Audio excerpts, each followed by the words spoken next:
Adị m 38 years old. Ndị mmadụ na-akpọ di m nwanne m nwoke.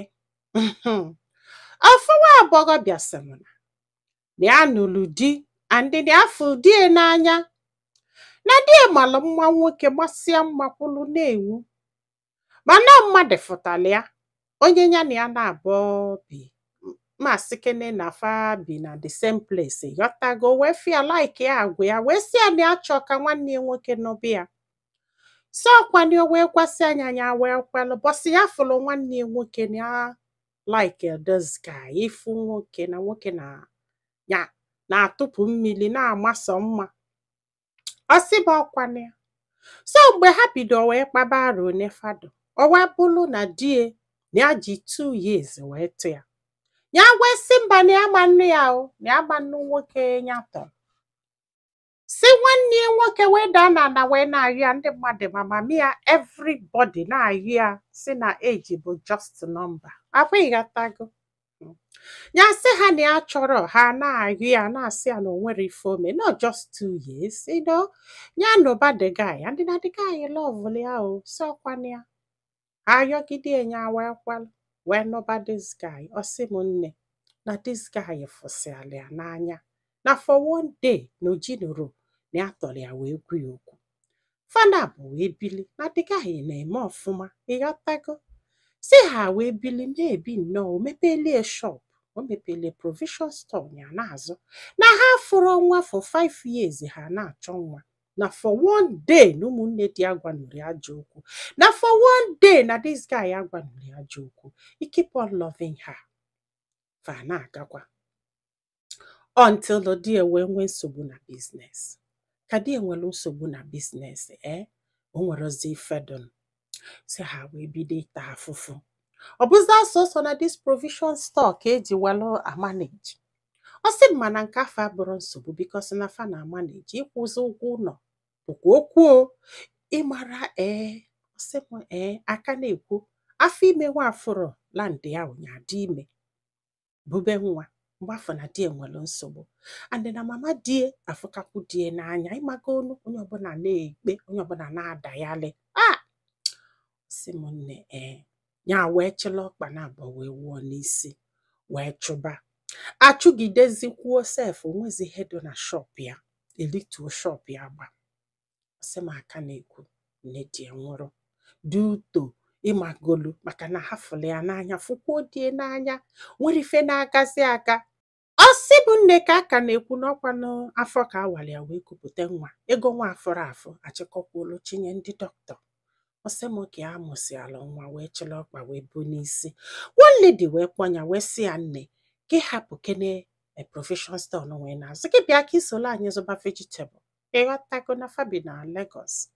So ọkwanya ya wee kwelụ, ụtụtụ ha pụọ pakọ vegetable wee bido wee zụba. Ọ sị m nne na afa vegetable a dị very stressful. Sị m mana na ya mindịrị ya na-azụ azụkatakwa na ego ebido bataba. A na-ekwu die join anya na this business, fa na-agbachila aka na abụọ nwunye na this business, ego si n'elu si na ana nada. A na-ekwu fa agba ana, fa ebido kwụba ụgwọ ụlọ, everything bounced back. Ọ sị bụ duto na ha na-akwụ na-anwụrị nne and the stress dị n'ife a dị too much. Ya wee kwụla ọtọ wee kaa nka, na mgbe ya ji wee malụ dị ya akago nka sef n'ọdụgo late. Na mgbe ya ji wee malụ ife na-emenụ, ndị mmadụ ebidokwa na-akpọ die nwanne ya nwoke. Ọnwa ya na ya kwuru okwu, die nọ n'ebe afọ, a na-asị ya na nwanne gị nwoke si nka, na nwanne gị nwoke si nka, na ndị mmadụ ebelieve ozi na die na anụ ya because of etu ya si wee dụ. Ya si kasịa nka kwụrụ ọtọ mikpọọ ebe anwụ na-achafa. Ọ sị m nne ya na die bazia moto, die kwụ ụgwọ moto. Kọndọkta sị ya na nwanne ya nwoke nke obele, ọ bụrụkwa nọọ nwanne ya nwoke nke atọ, nọọ your younger brother akwụgoli ụgwọ moto. Onye achịkwa n'ọchị maka I'm trying so hard. Ihe a bụrụ ife amụ. This is very very ya ịma onye ọbụla nwere nsogbu nke ọ na-enwe. I'm telling you. This girl sị m ya na die sozielu na-aga ifela na-emie. Ifela na-emie because na before ha agasị abata na o nwere onye ga-asị ya your younger brother your younger brother. Ọ sị mana di ya mind agwa. Ọ na-ekonye ya aka sef na-akọrọ onwe ya ọzọ. Ọ sị mana nyanwa na ifele ekwerozi ya. Na oke nwere ife nya atụraira. Na ya mọrọ ka ya si eme because na ya bụrụ mmadụ ude. Na ya ma ọkwụ ka ya si ete ma asịsị tebe bito na ya na-akwụ n'anwụ. Na ifele na-eme na ya mọrọ ife a ga-eme na dịtị ndị niile n'ute. Ya wee nọgide wee kpọọ die wee sị ya biko na ya chọzi. Na ya chọzi o. Na this Christmas now na ya ga na ndịda ya luo Enugu na ya chọọ shop bido na ya chọrọ ịnọzi ya chọọ nwaanyị ọzọ fitilie na efitiezie. Die wee sị ya ma nyanwa na-anụ gị ka ndị mmadụ na-anụ gị. Ya sị anọ gị na-anụ ya mana mba na o nwezi ka ọdụ. Maka na uche ewu ya na-agọ dị ka ndị mmadụ ọ na-atamụ ndị mmadụ ọ na-amụ ya amụ. And before ya ji echesi ofu onye apụtasị ya younger brother ya. Even ya gwa die na ya ga na die si ya na try kwa na ya na nyanwa na-anụ ya na ọ gbasarala ya. Na kịta na die ebidogoli another thing ọ na-emekwa wee na-etinyekwa this vegetable na that they are doing very well. Na ego adịgo. Na die si ya na ihe a na-ege ntị ka ọkọba bụ ka ha ga-esi wee mụta nwa ọzọ si na ya ma nnọzi. Nwanne m nekwenụ m anya ihe nke a chakwa amụba o. Ọ cha amụba mana ụda agbagolo that nọ onye gba akpụ ụkwụ ma na ebe ọ na-afị ụfụ. This lady. Mgbe si ya nne ọ ilu Enugu isi ụmụ nwoke niile malụ mma onye apụtazikwana na ị chọrọ ịnụ nwoke ma mma na nwoke jọrọ njọ. Ka ọ isisi chọọlụ gị ndị niile kala nka dọkara ka ịnụba. Ọ sị m nne Igbo maka na m ama nghọtakwana. Nsị a maka na m aghọtara ife ị ga-eji rapụ di gị. Na die emenụrụ ya ji ife. Ndị be die emenụrụ ya ji ife. Na ihe a bụ nsogbu niile ya nwere n'ụwa. Ya wee sị ka ya wepụta ya ebe a. Na ndị mmadụ nwere ike ma ha fụtana ya dịka nsogbu. Mana ihe a dị niile n'ute na-achọ ịnapụ ya ọmarịcha marriage ya nwee na maka na ifele onwe ya na-emie. Na die sikwa ya kwụsị dị afịa ka ya zụbazi anya azụzi na ya nọlụ n'ụlọ. Ọ sị mana still onye nọlụ ebe ọ nọ ebe onye anọghị na-agụ ya. O nwanne m enu uwe ekwe mmeta onye iwe na-ewe wezina.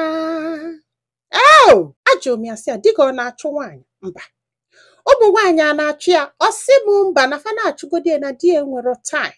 Na this man truly love her. Mana nyanwa na ya dọrọ happy. Na onyanwa bụ nsogbu dọọlụ onwe dute etu ya si afụta onwe.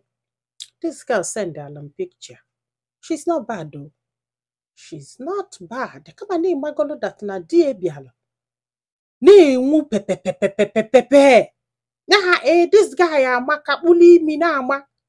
O wee mụọlụ ya nwe unu fụ nwa mụọlụ this guy. Ya na papi ya wee yisie fana abụ na-enwu. Mana nyanwa bịa doji. Ịghọtagotikwolu na ọ na-akwụ n'anwụ na-ejizi nke pepepe. Afọ ifoko. Ọ bụrụkwa nka ka ọ kalụ nọ n'ịgbagolo anwụ na-ejidete mmadụ fesi anya afọ due to stress na ndị otie. Ọ sị m na ya try itu ude mana na-ete nwụrụ oduto ya na-anọ n'anwụ na ya tebe na ọ ga-enye ya nsogbu. Ọ gwara ife mgba m ga-agwa this lady ya ike kwụọla ọtọ gwụ m kama na mma na ido oji chọọ ka your skin do okay na ncha ka mma. Afọ ịghọtago look for a good soap. Maka na ịgba na iwere ncha saa arụ ọ ga-emetụ arụ gị niile. And ịsasị anya mgbe ọ na-alụ ọlụ bụ mgbe ị na-asa arụ. Ọ bụghị ọtago ọlụsị ọlụ iwekwele mmiri sachapụ ya na-asa arụ ụtụtụ na mgbede it will work because na ịma na ude a na-ete ete ibidoro etebe ude o nwere some part of your body ị ga na-emis gbafe bido nwebe so many types of color. Afịghọta na nga asị anya jee ka o tebe ude ọcha na ude ga-edozi skin ude ga-eme ka ọ dị younger.